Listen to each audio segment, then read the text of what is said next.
പുതിയൊരു വീഡിയോയിലോട്ട് എല്ലാ കൂട്ടുകാർക്കും ഒരിക്കൽ കൂടി സ്വാഗതം. അപ്പം നമ്മളിന്ന് ഇവിടുത്തെ ലഞ്ചായിരുന്നു ഉണ്ടാക്കിയത്. ഇവിടുത്തെ റൈസൊക്കെ ഉണ്ടാക്കി.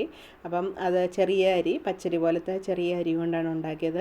അതിങ്ങനെ നെകക്കെ വെള്ളം വെച്ചിട്ട് അത് പറ്റിച്ചെടുക്കുകയാണ് ചെയ്യുന്നത്. അപ്പോൾ ഇപ്പം ഇത് വെന്തിട്ടില്ല, കുറച്ച് വെള്ളം പറ്റിയിട്ടുണ്ട്. അടിയിൽ ഈർപ്പമുണ്ട്, എന്നാലും അത് ഇനി അടച്ചു വെച്ച് വേവിച്ചാൽ മതി. ഇടയ്ക്കിടയ്ക്ക് ഇങ്ങനെ ഇളക്കി കൊടുക്കണം, അല്ലെങ്കിൽ ഇത് അടി കരിഞ്ഞു പോകും.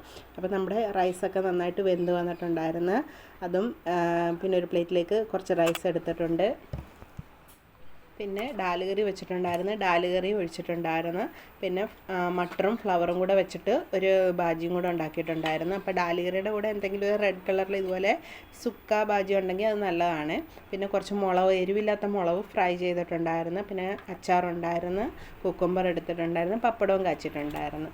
അപ്പോൾ അടിപൊളി ലഞ്ചായിരുന്നു. ഇവിടുത്തെ ഫുഡൊക്കെ ഉണ്ടാക്കുമ്പോൾ ഇങ്ങനെ നമുക്ക് എളുപ്പമാണ് എല്ലാം ഉണ്ടാക്കാൻ. എല്ലാ കറികളും, ഡാൽ കറി ആയാലും മട്ടറിൻ്റെ ഫ്ലവറിൻ്റെ കറി ആയാലും ചോറായാലും എല്ലാം പെട്ടെന്ന് വേവുന്ന സാധനങ്ങളാണ്, പെട്ടെന്ന് നമുക്ക് റെഡിയാക്കാൻ പറ്റും.